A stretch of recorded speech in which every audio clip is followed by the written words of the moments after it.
에베소서 4장 12절부터 16절까지 말씀. 이는 성도를 온전하게 하여 봉사의 일을 하게 하며 그리스도의 몸을 세우려 하심이라. 우리가 다 하나님의 아들을 믿는 것과 아는 일에 하나가 되어 온전한 사람을 이루어 그리스도의 장성한 분량이 충만한 데까지 이르리니, 이는 우리가 이제부터 어린아이가 되지 아니하여 사람의 속임수와 간사한 유혹에 빠져 온갖 교훈의 풍조에 밀려 요동하지 않게 하려 함이라. 오직 사랑 안에서 참된 것을 하여 범사에 그에게까지 자랄지라. 그는 머리니 곧 그리스도라. 그에게서 온몸이 각 마디를 통하여 도움을 받음으로 연결되고 결합되어 각 지체의 분량대로 역사하여 그 몸을 자라게 하며 사랑 안에서 스스로 세우느니라. 아멘. 그리스도가 우리의 머리가 되시고 우리가 그리스도의 몸인 것은 우리가 알겠죠. 그러면은 그것을 그리스도가 우리의 머리가 되셨다, 또 우리가 그리스도의 몸이다, 어디서 우리가 알 수 있을까요? 가정에서 알 수 있죠. 가정에서 알 수 있어요. 그리고 교회에서 알 수 있습니다. 그러니까 우리는 교회 얘기만 하는 게 아니고 가정 얘기하는 거고요, 또 가정 얘기만 하는 게 아니라 교회 얘기를 하는 것입니다. 성경은 그래서 에베소 5장에 보면, 에베소 지금 4장을 읽었는데요, 에베소 5장에 보면 그리스도와 교회에 대해서 말한다라고 얘기하고 남편과 아내에 대한 이야기다, 이렇게 이야기를 했습니다. 그렇죠? 그러니까 그리스도와 교회에 대한 이야기, 남편과 아내에 대한 이야기. 그러니까 한마디로 말하면 가정에 대한 이야기고요, 그리고 교회에 대한 이야기입니다. 이게 같다는 거예요. 이게 같다. 자, 그런 거를 볼 때 가정에서 여러분 우리가 잘 생각해 보면 말이에요, 가정에서 그냥 우리가 결혼했으니까 그냥 사는 거예요? 저는 그렇게 보지 않습니다. 교회에 왔으니까 우리가 그냥 교회 생활하는 거예요? 그게 아니라는 거죠. 반드시 가정생활도 마찬가지고 교회 생활도 마찬가지고 반드시 성장해야 합니다. 그러니까 그대로 있으면 절대 안 되는 거예요. 그러니까 여러분, 여러분이 결혼 생활 시작할 때부터 지금까지 한 번도 자라나지 못했다면, 그러면 결혼 생활을 유지할 수가 없는 거예요. 그냥 버티고 있었다 정도로 결혼 생활을 유지했다면 뭔가 잘못된 것입니다. 교회 생활을 여러분이 뭐 10년, 20년, 30년 교회 생활 쭉 교회 생활 하다가 그 믿음에 대한 것이 주님과의 관계가 성장하지 못했다 그러면 여러분은 뭔가 잘못된 것입니다. 뭔가 기능이 정지됐거나 뭔가 이렇게 몸이 잘못됐거나 그런 거죠. 그러면 성장하지 못하잖아요. 어디가 잘못됐으니까. 그럼 반드시 뭐가 정상이라면 반드시 성장하게 돼 있거든요. 그러면 가정에서도 교회에서도 반드시 어떻게 돼야 돼요? 성장해야 되는 것입니다.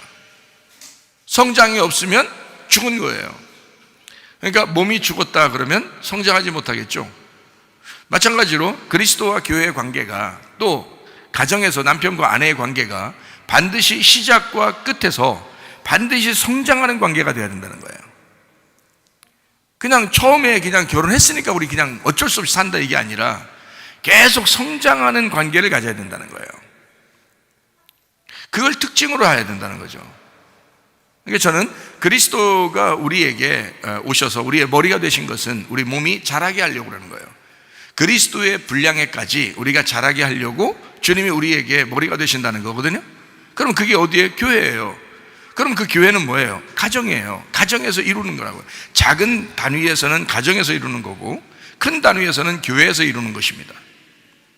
그러면 그리스도와 교회의 관계가 뗄래야 뗄 수 없는 관계로 해서 우리를 자라나게 하려고 한다는 거죠. 그러면 자라나게 하려고 한다는 그 의미는 성장하게 한다는 거거든요. 어떻게 하면 성장할까요? 어떻게 하면 성장해요? 요즘에 아이들, 우리 교회 아이들, 이렇게 어린애들 가만히 보니까요, 다 감기 걸렸더라고요. 애기들 아장아장한 애들이 다 감기 걸렸더라고요. 똑같이 감기 걸렸더라고요. 요즘 그랬더니 병원에서도 그게 유행이라고 그러는 것 같은데요. 이게 그 아픈 게, 감기가 이게 유행이라고 그렇게 얘기하는 것 같은데요. 왜 아픈가요? 아이들이 감기 걸린 게 왜 아픈 거예요? 성장하느라고 그런 거예요. 아프고 나면 애가 커요. 감기가 걸리면 아픈 것 같죠. 그 아프고 난 다음에 조금 지나면 애가 커 있어요. 마음도 커 있고 생각도 커 있고 키도 크고 그래요. 좀 있으면 또 아파요. 또 아픈데 그 아픈 게 또 지나면 또 커요. 그 희한하죠. 그래서 이게 아픈 만큼 성장한다, 이런 얘기들이 있어요. 그런데 그게 참 옳은 말씀이거든요. 지나고 보면. 그러면 여러분을 성장시켜요. 자, 가정에서도 성장하지 않으면 안 되니까 남편도 성장해야 되고 아내도 성장해야 돼요. 교회에서도 다 성장해야 돼요. 그럼 이게 성장하는 걸 어떻게 하면 성장할 수 있겠어요? 어떻게 하면 여러분 성장시키나요? 네? 가만히 교회 나오면 성장하는 거예요? 아니에요. 가정에서 그냥 가만히 있으면 여러분 성장할 것 같아요? 아니에요. 어떻게 하면 성장할 것 같아요? 금방 어린아이들 내가 얘기했잖아요. 어떻게 하면 성장한다고요? 아프면 성장한다고 그랬어요. 그러면 가정에서 그냥 처음에 결혼하자마자 딱 교회 남편과 아내가 이제 신랑 신부가 딱 돼서 결혼해서 딱 집에 갔더니 그날부터 아파, 뭐 그런 거예요? 아니죠. 그렇지 않습니다. 결혼 생활 하다 보면 반드시 어떤 일이 벌어져요. 반드시라고 뭐 꼭 얘기를 뭐 안 해도 되겠죠. 안 싸우는 사람들도 있으니까. 반드시는 아니지만 그래도 대부분 충돌이 일어나죠. 예, 싸움도 일어나고 충돌도 일어나고 그럽니다. 그러면 충돌이 일어날 때 나는 너한테 나쁜 짓을 할 거야 하고 충돌을 일으켜요? 아니면은 좋은 얘기 해주려고 충돌을 일으켜요? 좋은 얘기 해주려고 충돌을 일으켜요. 그러니까 난 너한테 싸가지 없게 오늘 행동할 거야, 그래서 오늘 충돌을 할 거야, 이래서 하는 사람이 없어요. 그러려고 한 게 아니라 너 왜 이래? 이렇게 합니다. 시작을. 그죠? 당신은 왜 이래? 그렇죠? 자, 당신은 왜 그래? 라고 얘기하는 것은 지금 잘했다는 거예요? 못했다는 거예요? 당신은 왜 이렇게 착해? 뭐 이런 얘기예요? 어? 당신 왜 이렇게 요리를 잘해? 이런 얘기, 그런 거 아니죠? 당신 왜 이래? 할 때는 뭔가 어디 좀 문제가 있다는 거 아니에요? 그죠? 자기가 볼 때, 자기가 생각할 때 A라고 생각했는데 B를 한 거예요. 그래서 왜 B를 해? A가 맞는데? 이렇게 생각을 한 거죠. A라고 하는 것을 해야 되는데 B라고 해서 자기는 지금 뭐라고 한 거잖아요, A가. 그러면 B라고 이제 자기가 행동한 것을, A가 얘기한 거를 자기가 그래? A라고 하는 것도 있구나, 이렇게 받아들이면 얼마나 좋아요. 그런데 자기가 또 이제 그걸 고집을 안 꺾죠. 왜? 어때서? 이렇게 나온단 말이에요. 자, 왜 이래? 그랬더니 뭐가? 내가 뭐 잘못했는데? 이렇게 되는 거죠. 그러니까 이쪽도 별로 자기가 생각할 때 잘못한 게 없다고 생각되는 거예요. 자, 이쪽도 자기가 잘못한 게 없다고 생각하는, 자기는 지금 잘하려고. 왜 이래라고 하는 것은 내가 생각하는데, 내가 생각하는 게 A가 맞는데 왜 B라고 행동했느냐 이거거든요. 왜 잘못했느냐 이거예요. 그러면 그거를, 솔직히 생각해봐요. 지금 여기서 얘기 들을 때는 다 이게 이해가 돼. 근데 집에 가면 이해가 안 돼. 또 잘 들어봐봐요. 그러면 이쪽에서 날 틀렸다고 얘기를 하는 거잖아. 그러면 그거를 그런가 하고 받아들이면 되잖아요.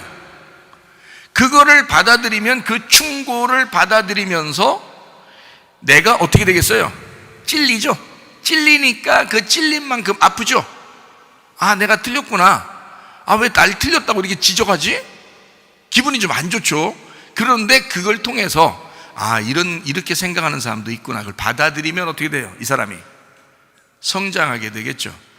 근데 성장하지 못하게 이쪽에서 얘기했는데 그걸 갖다 탁 밀어냈어요. 밀어내고 내 생각은 이런데 뭐 잘못했어? 이러면 이제 이만큼 저 사람의 의견으로 내가 성장하는 기회를 잃어버리는 것입니다. 그렇죠? 안 들어 쳐먹어요. 안 들어 쳐먹어. 뭔 얘기를 하면 들으면 얼마나 좋아요. 그렇죠? 그렇구나 이러면서, 그래. 자식이 얘기해도 말해요, 들으면 돼. 그냥 요즘 애들은 다 그런가 보다 이러면서 들어보면 돼. 니네 의견은 또 그런가 보다 그러잖아요. 그러면 그걸 부모가 들으면서 성장을 할 수 있거든요. 그러면 부모가 얘기하면요, 또 들어야지. 들으면 될 거 아니에요. 부모님 세대에서는 이렇게 얘기하는 거구나. 부모는 또 이걸 원하는 거였구나. 내가 내 생각이 좀 짧았을 수도 있겠다 하고서 받아들이면 둘 다 성장하는 거 아니에요. 그죠? 그런데 이걸 받아들이기 싫은 거죠. 여러분, 신세대하고 구세대하고 어떻게 구분하는지 알아요? 신세대가 뭐예요? 신세대가, 구세대가 뭐고? 예? 이게 신식을 신세대라고 그러죠? 구식을 구세대라고 그래요. 폐세대는요? 폐경기 온 것처럼 끝난 세대예요, 그거는. 예? 그러니까, 자, 신세대, 구세대. 자, 누가 신세대예요? 누가 신세대고 누가 구세대예요? 여러분, 지금 여기 나이가 결혼하고 이제 머리가 희끗희끗하고 이런 사람들은 다 무슨 세대예요? 본인이 스스로 구세대랴. 본인이. 제가 지금 구세대라 했어요? 지금 누가 구세대인지 얘기는 안 했잖아. 안 했는데 자기가 구세대요 이런다고요. 왜? 자기는 구세대 같은 거야. 자, 머리가 희끗희끗하고 지금 이런 사람들이 제가 볼 때는 신세대예요, 이분들이. 그러면 지금 젊은 애들, 사춘기나 이런 애들 있잖아요. 뭣도 모르고 그냥 막 생활하는 애들, 이런 애들은 뭐예요? 걔들은 구세대야. 걔들은 그 고리타분한 거예요. 이게. 고집이 있다 그래서 고리타분한 거거든요. 고리타분한 그 신세대 애들이라고 자기가 스스로 착각하는 거, 그게 구세대예요. 지금 자기가 나이가 먹고 나는 구세대일지 몰라, 나는 구세대인가 봐, 이게 신세대예요. 자기를 벌써 알아보잖아. 자기를 알아보는 게 이게 신세대라니까. 자기를 몰라보면 그게 구세대예요. 그렇죠? 잘 생각해 보시라고, 그죠? 그러면 신세대와 구세대를 어떻게 구분하냐? 자, 잘 들어요. 반대 얘기니까 잘 들어요. 반대 얘기인데, 근데 그게 이제 어떻게 된 얘기인지를 한번 잘 들어보라고요. 자, 구세대는 경험을 못 해본 거예요. 이 세상을 아직 살아보질 못했어요. 그러니까 앞으로 살아가야 될 것이 어떻게 전개될지를 모르고 지금 생활하는 거예요. 그러니까 이게 고리타분하게 막혀 있어요. 그래서 어떻게 해야 될지를 모르는 거예요. 경험이 없으니까 무슨 문제가 생기거나 자기에게 어려움이 딱 닥치면 당황하는 거예요. 이게 어떻게 할지 모르니까, 경험이 없으니까.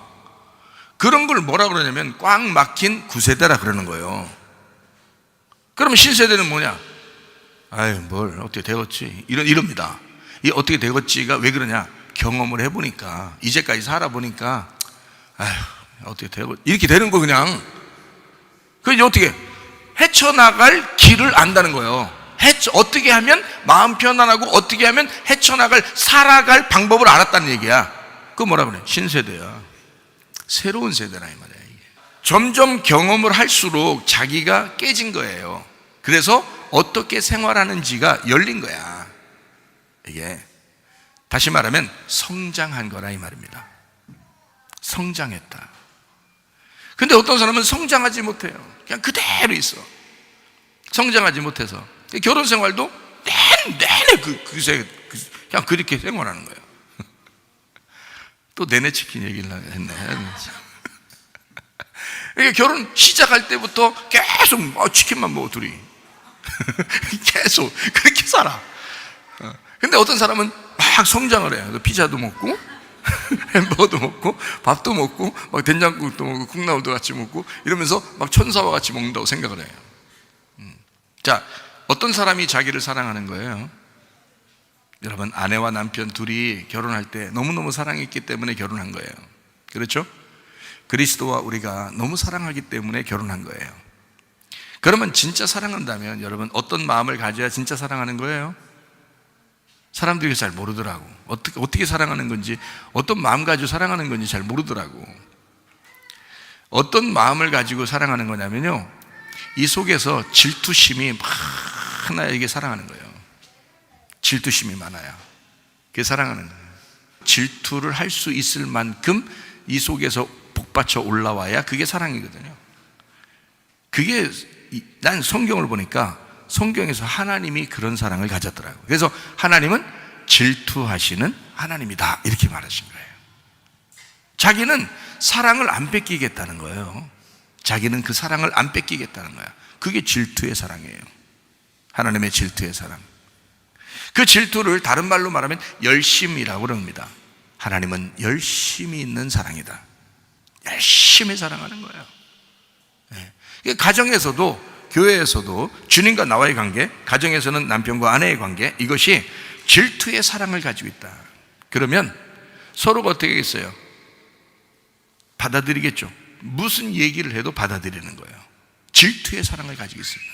너무너무 사랑하니까. 그래서 그 사람이 자 나를 성장시켜, 나도 저 사람을 성장시키는 거예요. 그래서 부부가 가장 성장시키는 거울이라는 거예요. 가장 질투나게 만드는 것도 남편과 아내고요. 그렇죠? 그리스도가 나를 얼마나 질투하셔. 그럼 반대로 여러분은 왜 이렇게 질투를 안 해?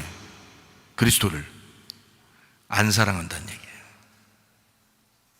그리스도의 사랑을 내가 뺏겼다 그러면 그건 안 사랑하는 거야.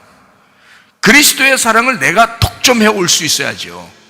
그러면 내가 사랑하는 거란 말이야. 근데 그리스도는 나를 그렇게 사랑하는데 나는 그리스도를 그렇게 사랑하지 못하는 사람들이 꽤 있다는 거죠. 무슨 말인지 알겠어요? 자, 남편과 아내가 똑같아요. 남편과 아내가 남편을 그렇게 사랑하고 남편이 아내를 그렇게 사랑한다. 그게 진짜 사랑이다. 그러면 저 사람을 통해서 나를 보는 거울이 돼야 되고, 저 사람을 통해서 나를 보는 거울이 돼야 되면 그 거울이 나에게 뭐를 알려줘요? 거울 왜 봐요? 오, 잘생겼는데 오늘 이뻐. 오늘 이뻐. 자, 그렇게만 보나요? 거울을? 혹시 내가 세수 안 한 것처럼 보이나? 뭐가 묻었나? 거울을 그렇게 보는 거거든요. 가정에서, 교회에서 여러분에게 충고하는 것이 진짜 사랑이라는 얘기야. 충고하는 것이. 여러분, 남편과 아내가 진짜 사랑하기 때문에 충고합니다. 교회에서 목사가 여러분을 충고하는 것도 사랑하기 때문입니다. 주님께서 우리를 충고하시는 것도 사랑하기 때문일 것입니다. 질투하기 때문에 그 사랑을 표현하는 거예요.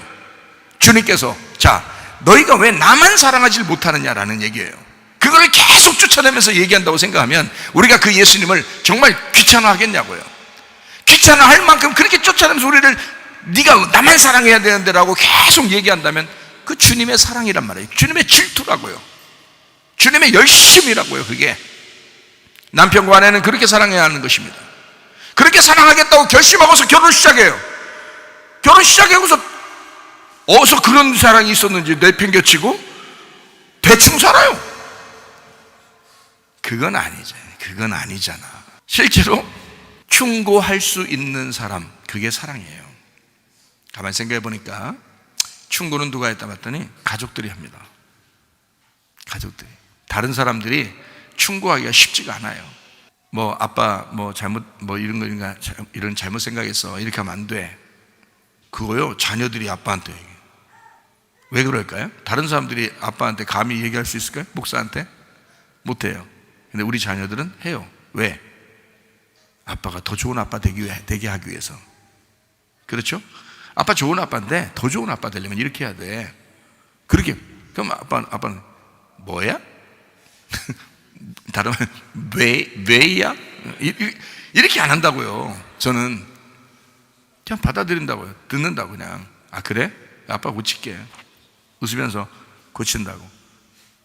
그럼 또 아빠 웃었다고 또 그냥 이거 그냥 넘어가려고 하는 거 아니냐고 듣는데 진짜 웃으면서 고치고 싶은 거예요.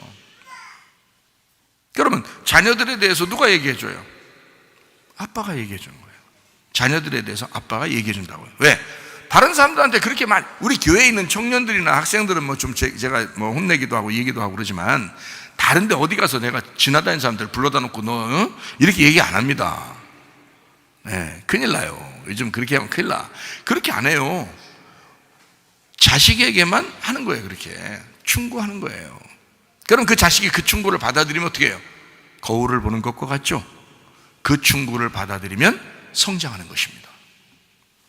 남편이 아내를 충고하고요, 아내가 남편을 충고합니다. 근데 기분 나쁘죠? 그게 듣기 싫죠? 왜? 자기가 그걸 받아들일 마음이 없는 거예요. 근데 그걸 받아들이면 반드시 성장합니다. 충고를 받을수록, 그게 찔릴수록 성장하는 것입니다.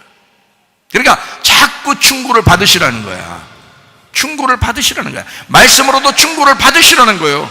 가정에서도 충고를 받으시라는 거예요. 그게 왜 못 받아들일 일이냐 이거야. 받아들이라 이거야. 왜 짜증나고 왜 그게 승질날 일이냐 이거야.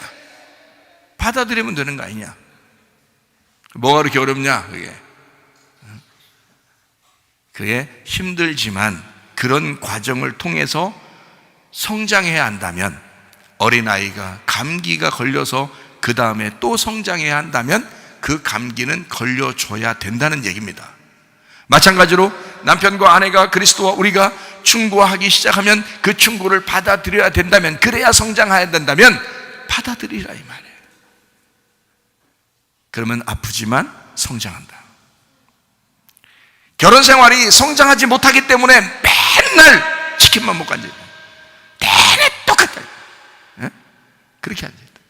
성장해야 된다. 교회 생활도 마찬가지예요. 10년, 20년 막 교회 생활 엄청나게 뛰어야 막 권사님 그냥 장로님 막 다 대도 있잖아요. 참 보면 형편없는 사람들 많아요. 자기 고집대로 자기 성질대로 사는 사람이 한두 명이 아니에요. 그건 그냥 교회를 오래 다녔는데 아무도 그 사람을 사랑하지 않은 거야. 교회를 오래 다녔는데 아무도 그 사람을 사랑하지 않았어요. 그래서 성장을 못한 거예요. 그냥 어린아이로서 그냥 교회 생활하고 그게 끝까지 지금까지 온 거예요. 몇십 년을 성장하지 못한 거예요. 아파 본 적이 없어요. 교회 와서 다 자기가 어른인 것처럼 한 거예요. 사람들이 다 자기를 위해 주는 거, 그렇게만 사는 거예요. 우리 교회는요, 분명히 아시기 바랍니다. 겸손한 사람에게만 하나님이 은혜를 베푸십니다. 그러므로 교만한 사람은 우리 교회에서 반드시 꺾어줍니다.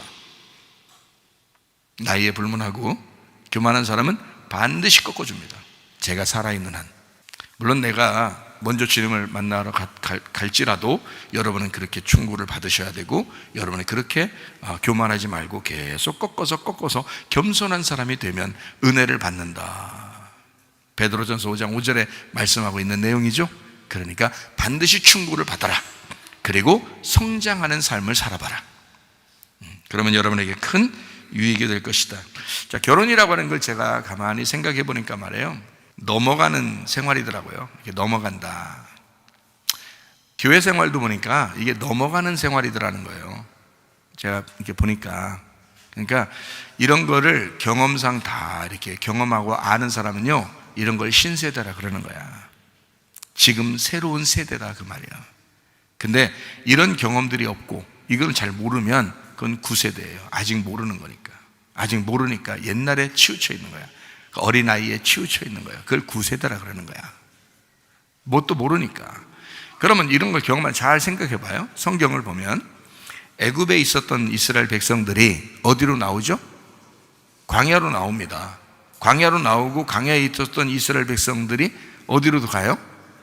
예, 가나안 땅으로 들어갑니다. 그러면 애굽에서 있을 때에 그냥 애굽에 있는 사람들을 그대로 가나안 땅에다 집어넣는 거예요? 아니면 여기서 계속 올라가게 만들어서 성장을 시켜서 가나안 땅에 데려간 거예요? 계속 성장을 시킨 거예요. 이게 우리의 인생 여정이라는 거죠. 인생 여정.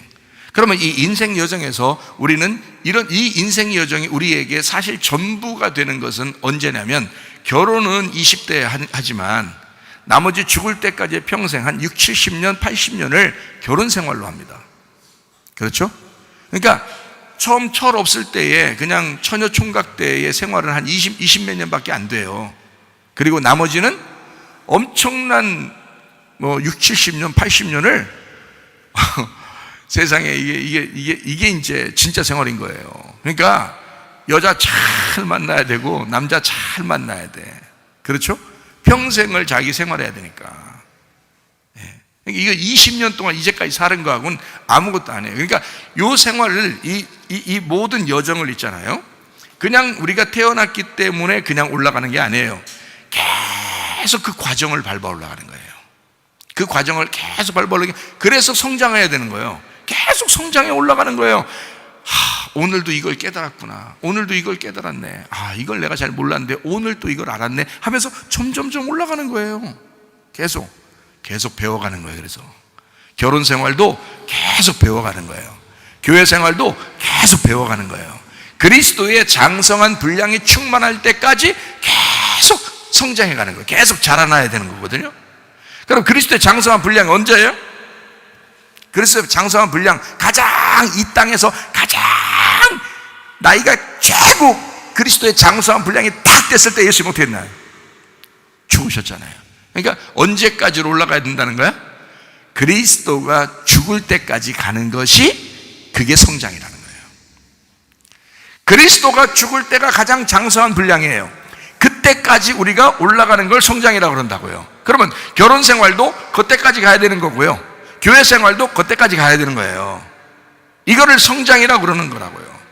그러니까 애굽에서 가나안 땅에 들어갔다고 만족하는 게 아니고 거기에서도 계속 성장을 해야 된다는 거죠. 죽을 때까지 계속 성장. 그러니까 교회 생활, 가정 생활이 그런 성장이 필요하다. 자, 생각을 해보세요. 애굽에서 어린 양의 그 유월절 알죠? 유월절. 그 유월절이 무슨 뜻이죠? 넘어갔다는 뜻이에요. 그러면 유월절 어린 양을 잡아서 그냥 넘어간 게 아니라 어린 양을 죽여가지고 그 피를 발라 구원받아야 넘어가는 거예요. 여러분이 구원받았다는 말을 다른 말로 말하면 넘어갔다는 말이거든요.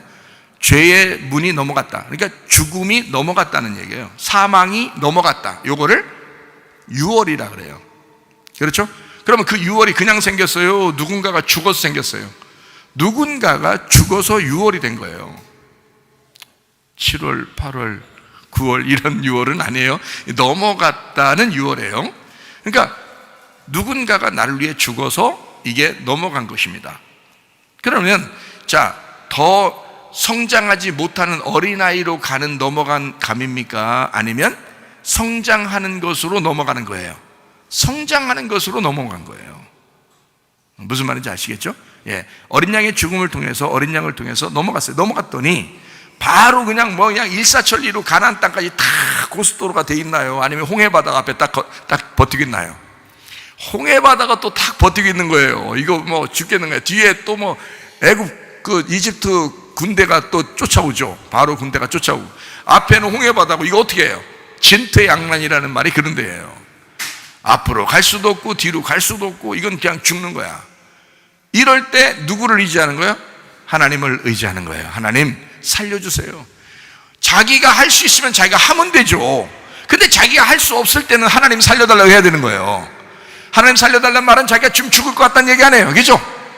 여러분이 지금 가정생활 하다가, 교회 생활 하다가 어떨 때 보면, 인생 살다 보면 막 죽을 것 같을 때가 있다는 거지. 죽을 때 같을 때, 이건 그때 왜 자기 힘을 내냐 이거야.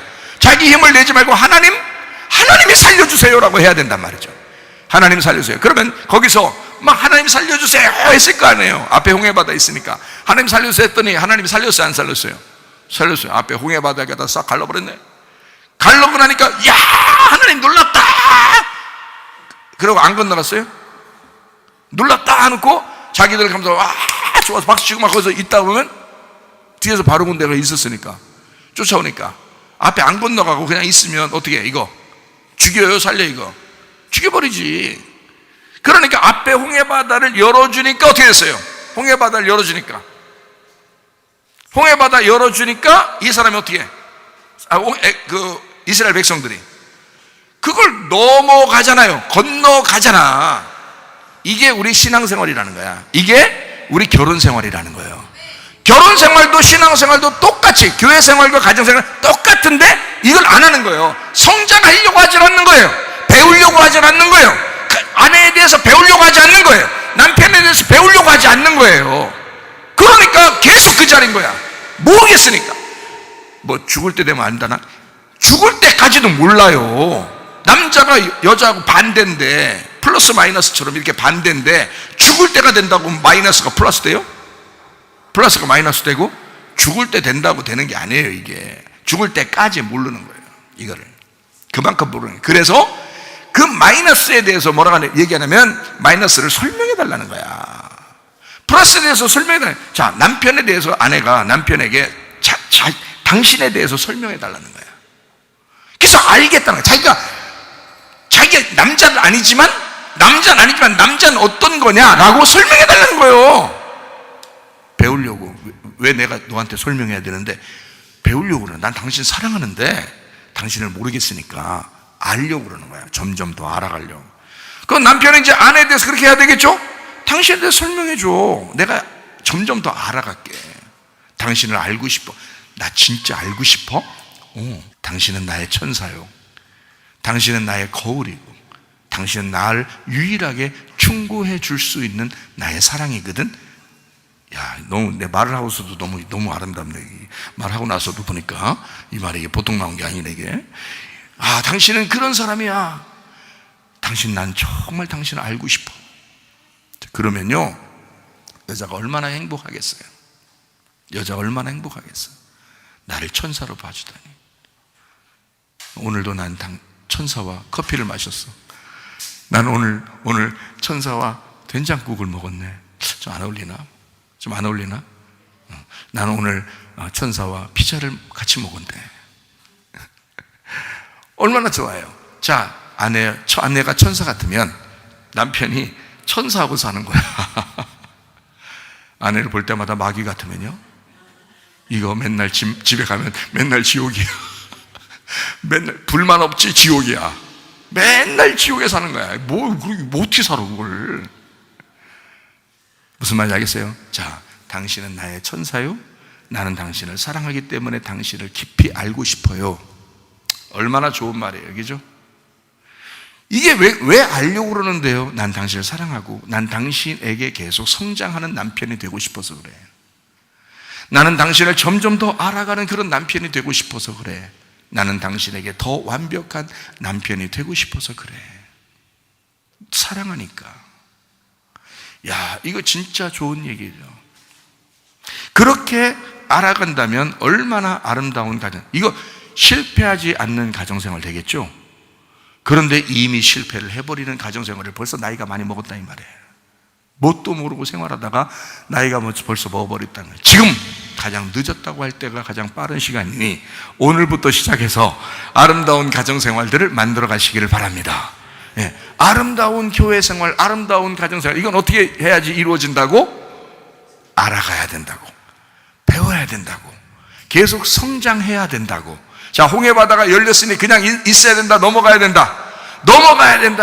이게 너무 광야에 갔어요. 광야에서 그냥 죽어버리려고 그러든지 아니면 다시 또 홍해바다 건너가지고 다시 이집트로 다시 돌아가려고 하면 되겠어요, 안 되겠어요? 안 돼. 광야에서 그렇게 생각하면 다 죽여버려. 하나님이. 양은 어떻게 된다 했어요? 거꾸로 가는 게 아니라 앞으로 가는 걸 양이라 그런 거야. 그러니 너희들은 광야에 나왔으니까 다시는 이집트로 갈 수가 없어. 결혼 이미 했으니 다시는 결혼 안 한 것처럼 살 수가 없는 거예요. 참 놀라운 말이죠. 이거. 명언이요. 명언. 결혼을 이미 했는데 어떡하냐고. 이제는 결혼 안 한 것처럼 살 수가 없는 거야. 다시 못 돌아가. 거꾸로 못 돌아가. 그러니 우리는 어디로만 가야 돼? 이제 광야에 있는 사람들은 요단강 건너야 되는 거야. 요단강 건너서 만나리. 그런 노래가 있는 거야. 그래서 요단강 건너서 만나면 어떻게 돼? 다 죽어버리는 거예요. 다 심판받아버리는 거야. 그러면 이제 요단강 건너서 만나면 어떻게 되는? 그러면 죽어버리는 거야. 이게 어디까지 온 거라고 이제? 그리스도의 장성한 분량이 충만한 데까지 왔다. 십자가를 지는 만큼 왔다 그 말이에요. 광야에서 요단강을 건너 들어갔더니 그냥 가나안 땅을 줘요. 여리고성이 탁 버티고 있어요. 여리고성이 또 탁 버티고 있네. 이놈의 거 이거 부셔내지 않고서는 이거 도저히 가나안 땅을 정복할 수가 없는 거예요. 또 여리고성이라는 자기 육체를, 자기 자신과의 싸움이야. 이게 여리고성이. 여러분 다 다른 사람과 싸우는 것 같죠? 아니에요. 여러분 자신의 마음과 싸우는 것입니다. 여러분 마음이라는 육체와 싸워서 그 여리고성이 무너질 때 여러분이 무너뜨리는 것이 아니라 여호수아가 하나님께 부탁하여 하나님이 직접 역사하셔서 무너뜨려 주셔야 된다고요. 여러분의 마음을 하나님께서 무너뜨려 주셔야 된다고요. 이것이 무너뜨려지고 난 다음에 가나안 땅이 정복되는 거예요. 여리고성이 무너지고. 그러니까 계속 하나님은 어떻게 해요? 애굽에 그냥 머물러 있게 하는 그 마음으로 올라오겠어요? 계속 어떤 장애물을 둬가지고 계속 그 아픔을 둬서 그 아픔 속에서 이 사람을 성장시켰다 이 말이에요. 이해가 되겠어요? 아픔 속에서 성장을 시켜서 결국 가나안 땅을 정복하도록 만들어 놓은 거죠. 하나님이 그냥 주지만, 그냥 주는 거지만 너희들이 정복했다고 하는, 너희들이 이 땅을 정복했다고 하는 것을 하나님이 승리를 주시기 위해서예요. 여러분 가정생활요 만만치 않습니다. 죽을 때까지 가정생활하는 거 진짜 아름다운, 나는 정말 최고로 이 땅에서 행복해 하면서 가정생활하는 사람 별로 없어요. 그 정도로 실패자들이 많다는 거야. 가정생활에 그 정도로 실패한 사람이 많다는 거야. 교회 생활은 어떤 거예요? 교회 생활은 더더군다나 나중에 주님 만날 때 보면 알지만, 내가 왜 이렇게 주님이 진짜 있었고 천국이 진짜 있었는데 내가 왜 이 모양 이 꼴로 신앙생활 하다 내가 왔는가? 라고 후회할 사람들이 꽤 많을 거라고요. 꾀부리지 말니까. 꾀부리지 말고 주님 앞에 순전하게 성실하게 죽도록 충성하라. 생명의 면류관을 주리라. 그렇게 신앙생활 한번 해보시기를 바랍니다. 신앙생활과 가정생활은 같은 거라는 거예요. 하나님께서 우리에게 두 기관을, 작은 단위로서는 가정이요, 큰 단위로서는 교회를 주셔서 하나님이 이거를 하나님의 천국을 생활하라. 그래서 가정도 천국을 만들 수 있고요, 교회도 천국을 만들 수가 있습니다. 사람들의 의욕이 없어요. 성장하고 싶은 생각이 별로 없어요. 그냥 자기는 그냥 그대로 나이만 먹어가고 시간만 보내면서 신앙생활 했다고 생각하는 거예요. 자기는 그냥 나이만 먹어가면서 결혼생활을 많이 그래도 유지했다고 생각하는 거예요. 근데 그게 진짜 오손도손 행복하고 사랑스러운 결혼생활이었는가? 거의 없다는 거죠. 거의 실패합니다. 여러분, 그러지 마시라. 우리 교회 사람들은 하늘문이 열리듯이, 하늘 하나님의 문이 열리듯이, 그렇게 그의 그 죽음을 통해서 우리가 그 문을 열고 들어가듯이 말해요. 그렇게 성장하는, 계속 앞으로 전진하는 프로바톤이라는 양들이 되셔야 합니다. 하늘문이라는 게 있어요. 성경에 하늘문 열고 뭐 이런 거 있죠. 성경 한번 찾아볼까요? 하늘문에 대해서. 창세기 7장 11절, 노아가 600세 되던 해 둘째 달 곧 그달 11의 날이라. 그날에 큰 기쁨의 샘들이 터지며 하늘의 창문들이 열려. 자, 하늘의 창문들이 열렸으면 뭐 내려와요? 비가 내려와요. 하늘의 창문이 열리니까 비가 내려와. 자, 비가 내리는 게, 성경에서 비 내리는 게 잘못되는 게 있어요? 없어요. 비 내리는 건 아주 축복을 얘기하는 겁니다. 축복을. 하늘의 비가 노아 시대 때 하늘의 창문이 열려서 축복이 내려왔는데 그 축복을 맞고 다 죽어버린 거예요. 그걸 심판이라고 해요. 이게 축복으로 받을 수 있는 마음이 돼야 되는데, 축복으로 이 비를 축복으로 받을 수 있는 마음의 상태가 돼야 되는데, 마음의 상태가 축복을 받을 수 있는 마음이 없었던 거예요. 그걸 축복으로 받지 않고 심판으로 다 받아버린 거야. 그래서 다 심판받은 거예요. 노아 시대 때 노아 식구들 빼놓고 하늘에 비가 내렸는데 노아 식구들만 그 비가 축복이었던 거예요. 부활의 영광이죠. 죽음을 통한 부활의 영광, 이게 노아 식구들만 가지고 있었던 거예요. 나머지는 하늘의 창문이 열렸는데 다 죽었어요. 다 심판받았습니다. 쉽지 않다는 얘기죠. 하늘의 창문이 열려도 가정생활과 신앙생활이 쉽지 않다는 얘기예요. 또 하나, 8장 2절, 기쁨의 샘과 하늘의 창문이 닫히고 하늘에서 비가 그치매, 이렇게 돼 있어요. 그러니까 이것이 딱 끝났다 이거야. 뭐 하고 나니까, 심판을 다 하고 나니까 비가 끝이더라. 그러니까 축복은 심판과 함께 오는 거예요. 여러분의 가정이 하나님의 말씀을 통해서 심판을 받을 거냐, 하나님의 말씀을 통해서 축복을 받을 거냐? 어디에 중심이 있는 거예요? 마음에 중심이 있는 거예요. 자, 하늘의 창문, 그러면 이게 축복이란 말이에요. 축복. 하늘의 창문이라는 게 문이니까 이렇게 문이 열린다, 닫힌다, 이렇게 되잖아요. 그죠? 문이 열리면 두 개로 되는 거고, 죽는 거고, 문이 닫히면 어떻게 해요? 하나가 되는 거죠, 다시. 그러니까 부활을 얘기하는 거라, 이 말이야. 그러니까 문이 열리면 죽음이에요. 누가 와서 죽으셨어요? 예수님이 대신 와서 죽으셨죠? 죽으시고 그가 문을 싹 닫으면 심판이 끝나는 거예요. 그렇겠죠? 자, 28장 17절, 이에 두려워하여 이르되 두렵도다 이곳이요 이것은 다름 아닌 하나님의 집이요 이는 하늘의 문이로다 하고 이랬습니다. 여기 무슨 장면이에요? 하늘의 문이로다, 하나님의 집이다, 이 말이거든요. 하나님의 문이로다, 하나님의 집이로다. 그러니까 하나님의 집이요 하나님의 문, 하늘의 문이로다 했어요. 그러면 이게 하늘이 하나님이란 얘기고, 집은 뭐라는 거예요? 문이라는 거예요. 문이 집이라는 얘기예요. 이거 지금 어디 얘기를 하는 거예요? 베이트 엘, 하나님의 집, 베이트 엘. 그래서 베델이라고 그러는 거예요. 하나님의 집, 이걸 베이트 엘이라고 그래요. 집 그리고 하나님, 그래서 베이트 엘, 이렇게 하는 거거든요. 이게 베델이다. 이렇게 베델. 우리나라 말로는 베델이다. 이렇게 된 거거든요. 하나님의 집, 하늘의 문. 자, 그러니까 여기 지금 하나님의 집이요, 하늘의 문이로다 그랬어요. 그러면 하늘나라에는, 하나님에게는 문이 있겠어요, 없겠어요? 문이 있죠. 문이 있죠. 요한계시록 21장에 나와 있는 말입니다. 요한계시록 21장 12절 말씀. 크고 높은 성곽이 있고 12문이 있는데 문에 12천사가 있고 그 문들 위에 이름을 썼으니 이스라엘 자손 12지파의 이름들이라. 자, 문이 몇 개라고 했어요? 하늘나라 문은 12개라 그랬어요. 이 땅에 예수님이 오셨을 때 예수님을 뭐라고 얘기하냐면 요한복음 10장 7절에는 뭐라고 그랬다고요? 양의 문이라고 그랬다고. 예수님을 양의 문이라고 그랬다고요. 그렇죠? 그러면 양의 문은 알겠죠? 그죠? 문은 알겠는데 양이 하나님이요, 양이 하늘이요, 양이 천국이었다.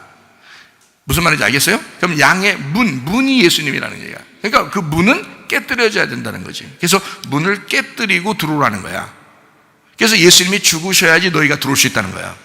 예수님이 십자가에서 죽으셔야 그 문을 열고 천국에 올 수 있다는 그런 얘기거든요. 자, 또 이제 하늘문을 한번 볼까요? 시편 78편 23절. 그러나 그가 위의 궁창을 명령하시며 하늘 문을 여시고, 이렇게 하늘문이라는 얘기가 있어요. 그죠? 또 하나 말라기 3장 10절이요. 만군의 여호와가 이르노라 너희의 온전한 11조를 창고에 드려. 그 온전한 11조는 예수님입니다. 창고에 드려라고 하는 것은 그 창고에 들어갔다는 얘기예요. 하늘의 창고에, 하나님의 그 창고에 들어갔다. 그죠? 그게 그러면 예수님께서 온전한 11조가 하나님의 창고에 들어갔단 말이야. 그러면 나의 집에 양식이 있게 하고, 예수님이 죽고 난 다음에 성령에 의해서 뭐 양식이야 충분하죠. 우리가 그것으로 나를 시험하여 내가 하늘문을 열고 너희에게 복을 쌓을 곳이 없도록 붙지 아니하나 봐라. 그러면 하늘문이 열리면 엄청난 복은 우리에게 온다는 거예요. 그죠? 하늘문만 열리면. 그러니까 여러분도 하늘문이 열리는 축복이 있으셔야 돼. 하늘문이 열리는. 그러니까 하늘문이 열리는 축복이면 엄청난 복이 온다는 얘기예요. 그럼 어떤 사람에게? 온전한 11조를 드린 사람에게. 온전한 11조를 드려봐라. 그게 네가 돈을 드린다는 의미가 아니다. 이건 예수님이라는 온전한 11조를 한번 드려봐라. 너 예수님 정말 사랑하느냐? 너 진짜 온전히 예수를 사랑하는가? 예수를 믿는가? 자, 그 예수를 한번 드려봐라. 네 믿음을 보겠다. 돈을 받는 게 아니라 하나님은 믿음을 받는 거예요. 여러분의 믿음. 나 주님 믿습니다. 아니, 사랑합니다. 자, 사랑하는 남녀가 사랑합니다. 나 너 사랑해. 맨날 만나면 맨 사랑한다. 만나면 사랑한다는 거야. 선물도 하나도 안 해. 생일날도 선물도 하나도 안 하고 사랑해. 그럼 됐지? 그 다음 또 헤어졌어요. 그 다음 날 뭐 좀 무슨 날이 있는데 사랑해. 됐지? 또 헤어졌어요. 또 어느 날 되니까 또 사랑해. 됐지? 사랑하는 거 알잖아. 이렇게 이건 사랑이 아니라는 거죠. 자기가 진짜 사랑하면 자기 것을 자꾸 주고 싶은 거예요. 그게 사랑이라는 거거든요. 주님이 우리를 그렇게 사랑하셨어요. 우리도 주님을 사랑한다는 거야. 그러면 그 주님을 사랑하는 표현을 해보라는 거야. 네가 진짜 사랑하는지를 네 자신이 보라는 거야. 네가 진짜 예수를 사랑해서 네가 교회 왔는지, 네가 진짜 예수 사랑하면서 기도했는지, 네가 진짜 예수 사랑하면서 봉사하고 헌신하고 헌금했는지 보라는 거야. 네 스스로가 넌 정말 주님을 사랑하는지 한번 보라는 거예요. 온전한 11조를 주님 앞에 온전히 드려서 네가 정말 주님을 사랑하는 그 마음을, 하나님의 그 믿음을 볼 것이다. 너에게 복을 쌓을 곳이 없도록 붙지 아니하나 봐라. 하나님이요, 죽으신 하나님 아닙니다. 살아계신 하나님이십니다. 하나님 뭐가 아쉬워서 우리한테 뭐 여러분 거를 뭘 받으려고 하겠어요?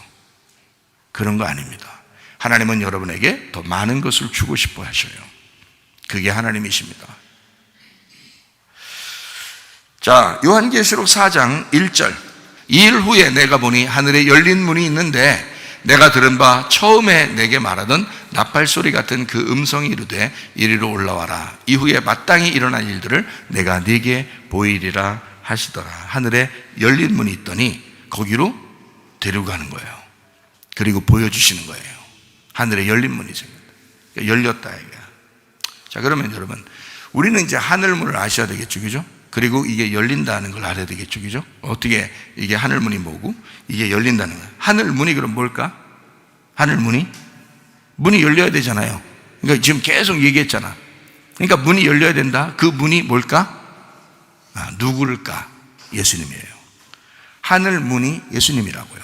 그 예수님을 열고 들어가야 이게 열린 문으로 우리가 들어가야 된다는 거지. 자, 양의 문이 열려야 돼요. 하늘 문이 열려야 돼요. 그 문은 예수님이에요. 무슨 말인지 알겠죠? 그거를 열고 들어갈 수 있어야 된다. 자, 하늘은 하나님이요, 문은 예수님이십니다. 그러면 생각해 보죠. 하늘 문, 그럴 때 하늘은 내용이에요. 내용. 문이라고 하는 것은 그의 자격입니다. 내용에 대한 자격. 자, 내용은 하늘이라는 그 자체가 천국을 말하는 거예요. 하나님을 의미하는 거고, 이거는 영을 의미합니다. 하늘, 뭐 어디 있어요? 하늘이 어디예요?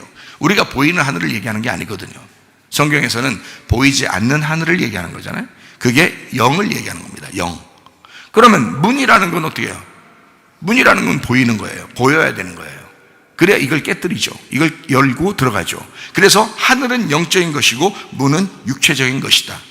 그래서 내용에 대한 그 자격을 뭘로 이거를 증명해내느냐? 죽음을 통해서 문을 여는 것으로 증명해낸다. 이게 육체적인 죽음을 의미하는 것이다. 이게 하나님의 아들을 얘기하는 것입니다. 하늘이라는 것은 하나님을 의미한다면 문이라고 하는 것은 하나님의 아들을 의미하는 것이다. 하나님의 아들 11조를 의미하는 거죠. 예수님만 우리의 하늘 문이 되시고, 예수님만 우리의 양의 문이 되시고, 예수님만 우리의 진짜 문이 되십니다. 그러니까 누구만 진짜 죽어야 우리가 그 문을 들어갈 수 있어요. 예수님만 죽어야.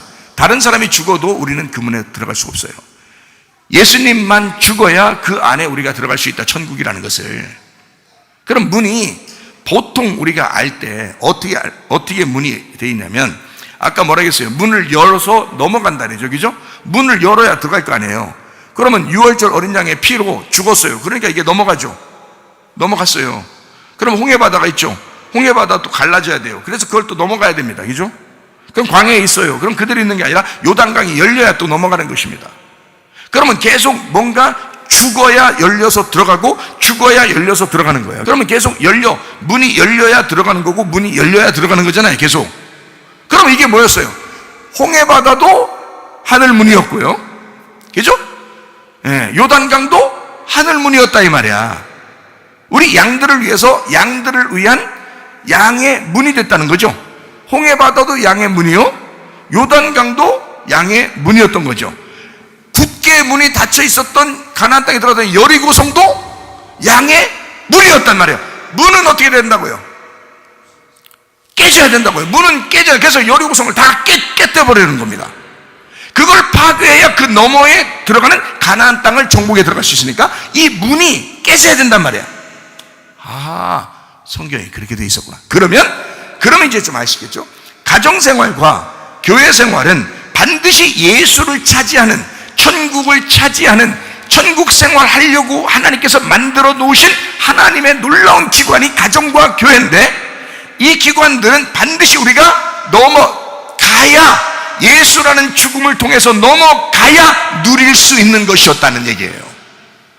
그런데 그냥 대충 결혼생활 하려고 한단 말이에요. 모르고도 결혼생활 하려고 한다. 모르고도 신앙생활 하려고 한다 이거야. 어떻게 천국 생활을 누릴 것인가? 어떻게 주님을 누릴 것인가? 어떻게 주님과 동행할 것인가? 넘어가지 않고 그 문이 열리지 않았는데 어떻게 그 자리에서 천국을 생활할 수 있는가 이 말이에요. 그러니 여러분과 저는 반드시 문을 깨뜨리고 성장해야 된다는 거야. 점점 더 알아가야 된다는 거야. 애굽에 있는 사람들은 광야로 넘어와야 될 것이고, 광야에 있는 사람은 여리고를 깨뜨리고 가나안 땅에 들어가야 될 것이고, 홍해바다를 건너는 사람들은 광야에 왔다가 광야에서 요단강을 건너고 요단강이 갈라지고 그리고 여리고성을 무너뜨리고 가야 될 것이고, 계속 알아가고 계속 성장해야 가정생활과 신앙생활이 성공하는 것이다. 우리는 그냥 대충 결혼생활 하려고 해요. 그러면서도 결혼생활이 잘 될 줄 알아요. 아닙니다. 아내를 몰랐는데 어떻게 결혼생활이 된 거예요? 남편을 제대로 몰랐는데 어떻게 결혼생활이 된 거예요? 말이 안 되는 것이죠. 내가 그리스도를 제대로 몰랐는데 어떻게 신앙생활이 된 거예요? 말이 안 되는 거죠.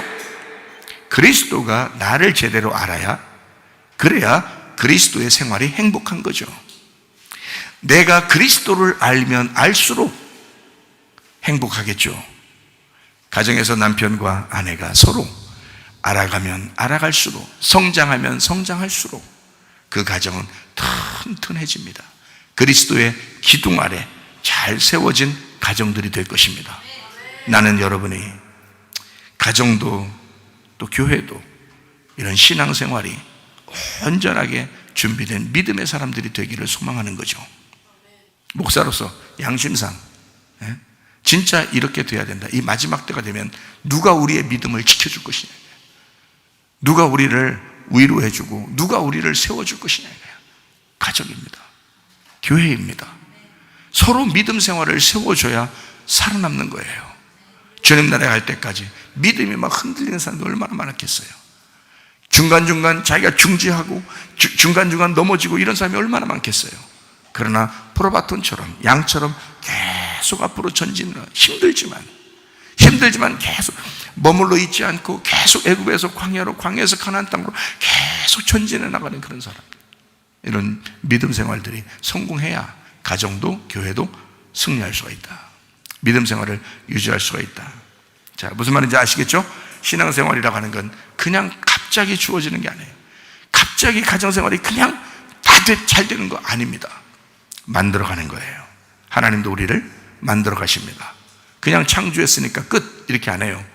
애기 낳았으면 애기 낳고 나서 너 내가 낳았으니까 이제 됐지? 그러면서 길거리에서 던져놓는 부모가 어디 있어요? 애기를 낳으면 그 아이를 책임지려고 하잖아요. 하나님도 우리를 이 땅에 우리가 태어났으면 또 신앙생활을 시작했으면 하나님은 우리를 책임지시고 계속 성장해 나가게 할 것이다. 그러려니까 아픔도 준다. 충고도 한다. 사랑하니까 가정에서 충고도 하는 거다. 그거를 왜 화가 나냐, 왜 짜증나냐, 이거야. 받아들이라. 남편이 얘기하면 그냥 받아들여라. 아내가 얘기하면 받아들여라. 그게 뭐가 그렇게 어렵냐? 어렵죠. 실제는 어렵습니다. 자기가 살다 보니 정말 어렵다. 그렇지만 우리가 말씀을 들을 때는 할 수 있을 것 같으죠. 이 마음이 변치 않고 그냥 갔으면 좋겠죠. 예배 끝나면 또 잊어버리기 때문에 이게 힘들어지는 거예요. 예배 때 이 말씀을 들을 때는 할 수 있을 것 같은 거예요. 근데 예배 끝나고 난 다음에 이걸 굳게 붙들지 못하니까, 말씀을 굳게 붙들어야 해요. 너희의 믿음이 흔들리지 않도록 굳게 붙들어야 되는데 이게 흔들려 버려요. 자꾸 흔들려. 그러니 가정도 흔들흔들, 신앙생활도 흔들흔들. 그런데 계속 얘기해 줘야 되고 계속 얘기해 줘야 돼요. 자, 밥을 집에서 작년에 한 번 먹으면 이제 1년 동안 안 먹고 그냥 있어도 다 커서 1년 동안 와서 앉아 계신가요?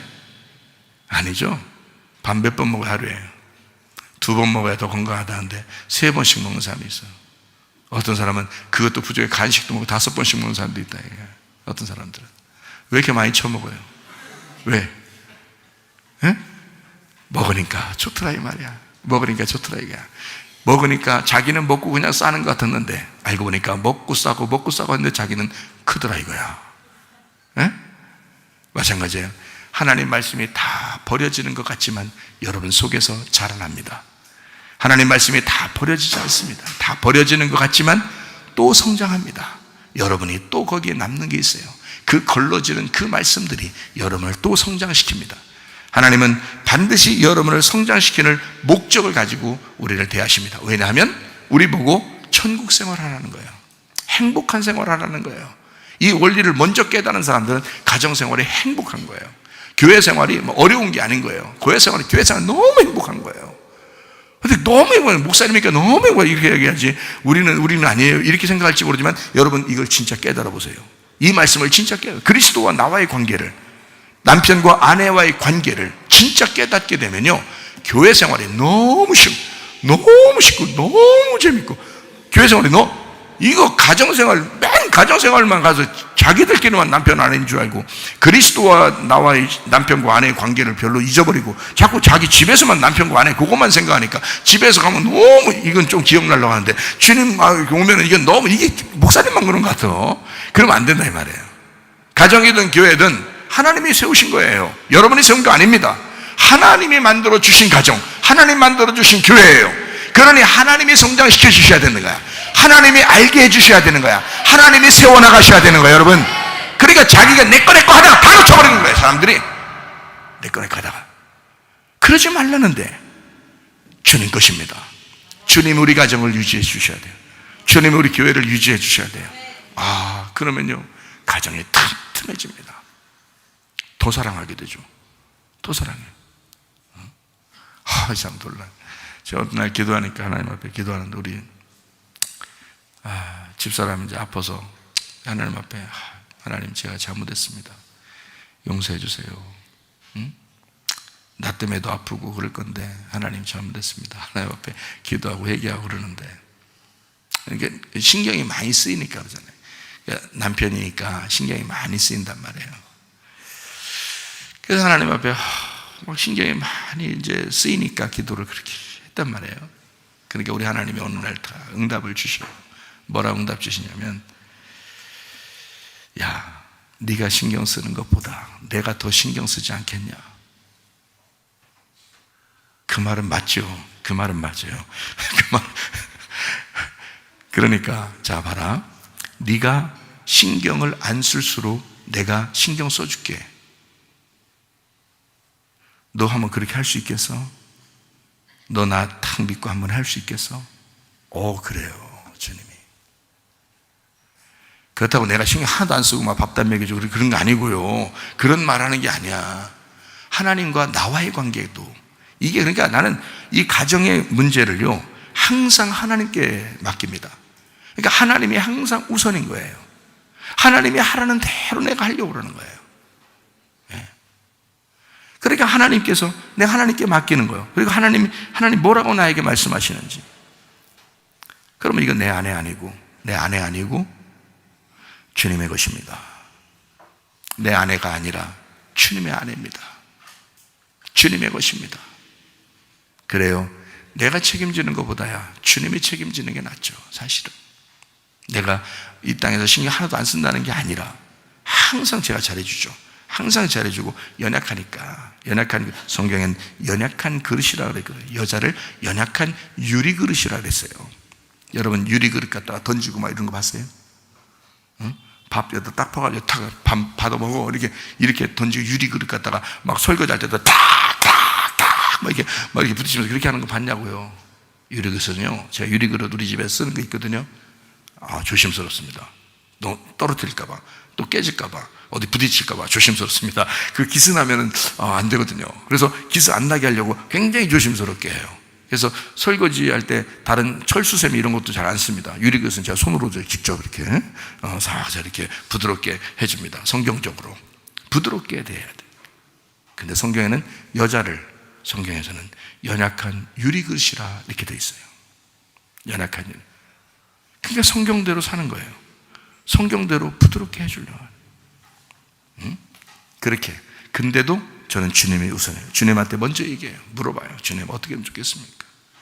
제가 손을 대서 제가 할 수 있는 게 많지 않습니다. 그러니까 주님이 내가 신경 써볼게. 내가 신경 써볼 테니까 네가 신경 안 써야 내가 신경 더 쓰지. 네가 자꾸 신경 너무 많이 써가지고 하나님이 신경 쓸 일이 별로 없다는 거야. 그래서 하나님이 자기가 신경 써보겠다고 나보고 신경 쓰지 말라고.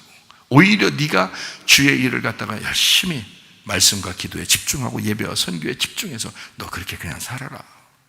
내가 신경 써볼 테니까. 그래서 어쩐지 가만히 지나보니까 말이에요, 내가 신경 쓸수록 더 아프다 하는 것 같고, 내 신경 별로 안 쓰려고 할수록, 그렇다고 신경 안 쓰는 게 아닌데 신경 안 쓰는 것처럼 내가 교회에 와서 하루 종일 교회에 있고 말씀 읽고 이렇게 하면은 이상하게 또 몸이 좀 좋다고, 좀 덜 아프다고 그런 것 같아요. 참 희한하지. 어쨌든 우리의 가정을 주님께 맡길 수 있겠는가? 여러분의 신앙생활도 주님께 맡길 수 있겠는가? 여러분 것인가? 여러분의 생명이라고 여러분 것인가? 여러분에게 주어진 시간이라고 여러분 것인가? 여러분 결혼생활이 여러분 것인가? 상대방이 천사요. 상대방이 말하는 충고가 그게 천사가 말하는 거예요. 그게 우리의 거울이 말하는 거야. 그게 하나님 말씀이야. 그게 하나님 말씀이 얘기하는 거야. 그러면 들어주는 거야. 그게 뭐가 그렇게 아쉬워요? 가정에서 그렇게 얘기해 준다면 그게 진짜 사랑이요. 알고 보면 우리를 성장시켜 주기 위한 성장통이란 말입니다. 여러분, 그리스도 예수 안에서 여러분이 날마다 성장하여 가정과 교회 생활에 성공하시기를 바랍니다. 우리 하나님 아버지 사랑과 은혜를 감사합니다. 하나님, 그리스도와 우리와의 관계, 그리고 남편과 아내의 관계, 가정과 교회, 하나님께서 놀라운 기관을 우리에게 주신 하나님의 선물들을 하나님 조금 더 행복하게, 조금 더 기쁘게, 조금 더 감사하면서 생활하다가 주님 만나게 도와 주시옵소서. 예수님 귀하신 이름 받들어 기도 올려옵나이다. 아멘.